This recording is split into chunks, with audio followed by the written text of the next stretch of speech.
National parks are supposed to be the good part of America, despite what our current administration is trying to do. 300 million people walk through our national parks or drive through our national parks every single year, and these people are from all over the world. Often, Americans will go to disconnect, to leave your phone in your car, get lost in a trail, and remember what silence is actually like and just enjoy the natural wonder around us. But getting lost in a national park is not always a metaphor. Sometimes it is a horrifying reality. Inside these same parks that you can often find on beautiful postcards, there are unsolved murders, people who walked into the woods and simply never came back for no good reason, at least that we know of. There's even cave systems that are so massive we still haven't mapped all of them, and rangers who've heard things that they still can't fully explain. Some of this is documented history, while some of it is just internet folklore or even legends that we all grew up hearing as children. Today we're going through 5 of the darkest stories tied to America's national parks, and we're going to separate what's fact from fiction and what might be true, even though it may be a myth.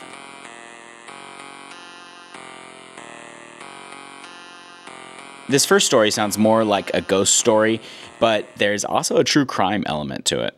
Our story begins at Olympic National Park, Lake Crescent, December 1937. A young woman named Haley, a waitress at the tavern on the lake, disappears right before Christmas. Her husband, Monty, tells everyone she left him. No note, no goodbye to her family. She just fades out of her own life. And the investigation really doesn't go anywhere because, well, there's no body. And you know the old saying is, no body, no crime. Plus, in the 30s, there wasn't as much resources available to police officers to kind of figure this sort of thing out, so it just became this mystery for some time. Almost 3 years later, in July 1940, 2 fishermen up on Lake Crescent spot something floating near the shore. It's a body, wrapped in blankets, tied with a rope. And what looks like a scene straight out of Twin Peaks, this body hasn't quite decomposed fully. And here's the part that isn't really folklore, it's actually more related to chemistry. Lake Crescent is deep and it's cold almost all year round. Cold water slows bacterial breakdown, so much so that body fat can undergo a chemical transformation called, and I'm going to butcher this, saponification, which is a waxy soap-like substance called, here's another one, adiposuria. You know? I don't know if that's right, but you guys can correct me down below. But it's rare, but it's also documented quite well, and it's exactly what happened here. But her body was intact enough to be examined. She was identified through a unique dental bridge, and this was kind of really all they had at the time to figure out identification other than just having someone go look at the body. Unique bridge was eventually identified by a dentist, and yeah, it was Haley. The rope used to weigh her down was actually matched to some receipts to a man who never returned the rope that he borrowed, and yeah, it turns out it was her husband. Monty was convicted of her murder. This was a almost cold case, but yeah, they were able to figure it out in this early time period, and yeah, that more or less is the history of it, documented on record, and now it's a closed case. But things have kind of changed since then. What came after this is, to some folklore and others, maybe reality. Visitors and staff around Lake Crescent have spent decades claiming they've seen a woman near the shoreline, a white shape in the mist walking the edge of the water at night. So if you guys ever find yourself over there, keep an eye out and you may see this woman. In reality, yes, this murder did happen. The preservation is real science, even if it is horrifying.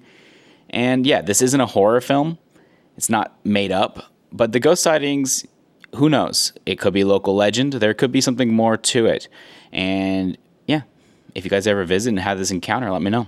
Before I get into this next segment, I do want to thank you guys for watching this video. And if you've made it this far, please go ahead and comment and subscribe. Give the video a like just to help me out in the algorithm. I'm just getting started here. But yeah, let's jump into this next section. National parks are quite enormous. We're talking millions of acres, most of which the average visitor never even sets foot on. And in that space, rangers regularly find things they're not looking for: hidden camps, makeshift cabins, marijuana growing, people who have been living off the grid for years without anyone really knowing. For some of us, this may be like a dream to go live off the grid, and for others, it could be a little bit more spooky because you don't know who's out there or what their intentions are. While some intentionally disappear from society, they are avoiding something. Maybe they just want a more rustic style of living. Some just prefer not to be found. Across backcountry America, search and rescue teams and long-distance hikers, especially on the Appalachian Trail, have their own stack of stories about strange, isolated camps that are deep off the marked trails. However, the internet doesn't leave this alone. This is something that fascinates most of us because what is out there that we don't know about? Something that starts out as just hermits living off-grid can quickly evolve into, this theory of feral human colonies. While there are some examples of feral humans, it is quite rare overall. So when we're out here camping in these national parks, we may start to think of every unexplained scream in the woods is a monster out there, and it becomes quickly a Reddit thread. If you've seen The Hills Have Eyes, you may completely get what I'm talking about here. If not, I might sound a little crazy. There could be feral humans out there. I don't know for sure.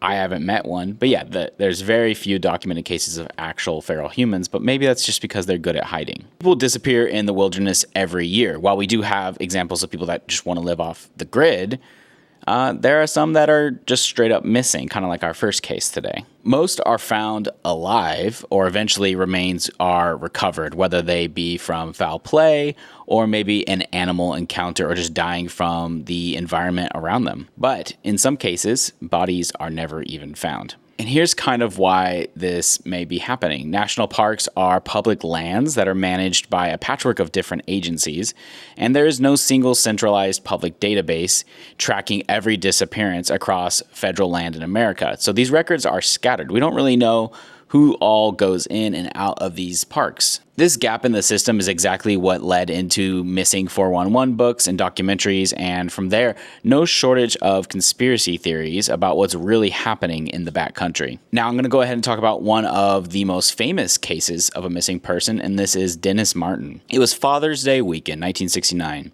The Great Smoky Mountains National Park, 6 years old, about to turn 7, Dennis was hiking with his dad, his grandfather, and his older brother. At a place called Spence Field, Dennis and a few other kids decide to sneak off and jump out to scare the adults. He walks into the tree line with the other boys, but he never walks back out. Within just a few minutes, his father began looking for him in a panic rush, trying to figure out, where is my son? He was with these other kids trying to scare us, and now he is gone.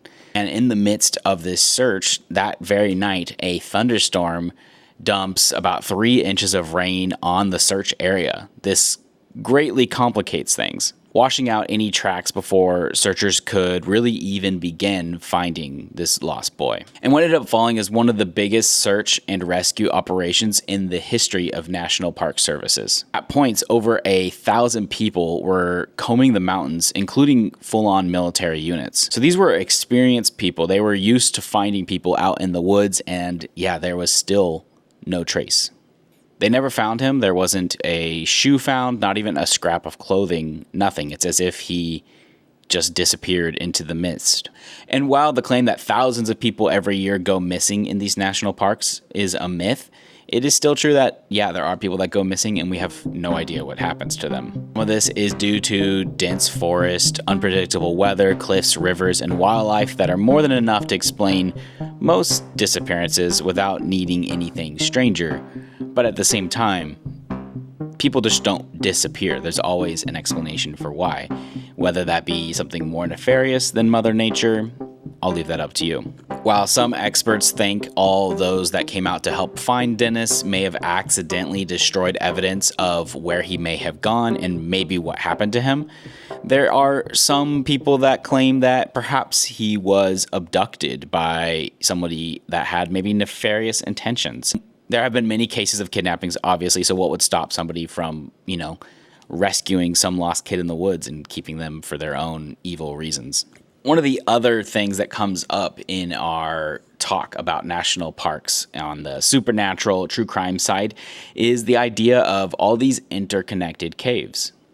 These are some of the scariest parts of national parks, and they're just right below our feet. Mammoth Cave in Kentucky is one of the longest known cave systems on the planet. There's over 420 surveyed miles of passageway, and cavers are still finding new sections to this day in 2026. That number does keep climbing, which means somewhere under Kentucky right now, there's a cave that no human has ever laid eyes on. And if you really sit with that for a second and think about it, it's not a cave that hasn't been explored in a long time.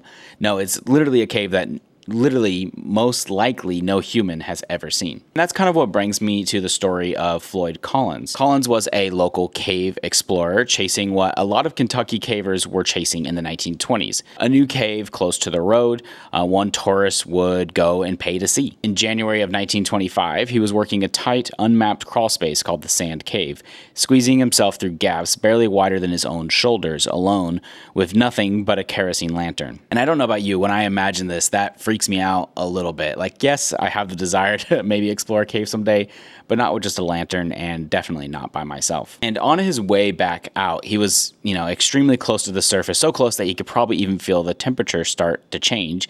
But the worst that could happen happened. A rock shifted above him, and then a few 100 pounds of gravel let go with it. Unfortunately, this led to his leg being pinned and his lantern being completely snuffed out. And then alone in the darkness was just Floyd, his own thoughts, and whatever else may be in the cave. He was about roughly 80 feet under the ground, unable to move. When rescuers finally got to him, he was able to communicate with them, joke with them, and speak with them, and it was multiple days at this point. There was even a reporter who was able to kind of squeeze down there to interview him, who ended up winning a Pulitzer Prize for his work. The whole country turned their radios to a man dying, essentially, by inches inside a hole in the earth. Rescuers had to dig for over 2 weeks, close enough at times to hear his voice, but they still couldn't reach him before he died. Despite this horrible tragedy, cavers still are working the same system today. And they'll tell you off camera, kind of maybe joking, that Sand Cave has a different feeling than the rest of Mammoth Cave. Colder in a way that has nothing to do with temperature. More than one caver has reported the sound of tapping deep in the rock, and in a stretch of passage that geologists are fairly confident connects to nowhere Floyd could have reached. Nobody's ever explained it. Maybe it's just the cave setting. But yeah, cave systems do that. There's some creepiness down there. But 420 miles of unmapped dark leaves a lot of room for the maybe to creep into your mind. If you have a scary story about an experience you had in a national park, go ahead and comment down below and let me know about it. I'm a little curious to hear what you may have experienced. Do you think there's, supernatural stuff afoot, or is it just nature taking its turn and messing up what us humans like to enjoy as, just leisure? And these are some of the last places in America where you could just walk for miles and have absolutely no one interact with you, which is a beautiful thing and a great thing, but it can also be a little bit spooky. Anyways, guys, I'm Carson, but you can call me Wetzel, and thanks again for joining me on this journey. Go ahead and comment and subscribe down below and hit the bell. That way you can get my next couple videos. I talk about film, horror, all kinds of things, whatever rabbit hole I am currently going down, and I'll see you guys next time. Peace.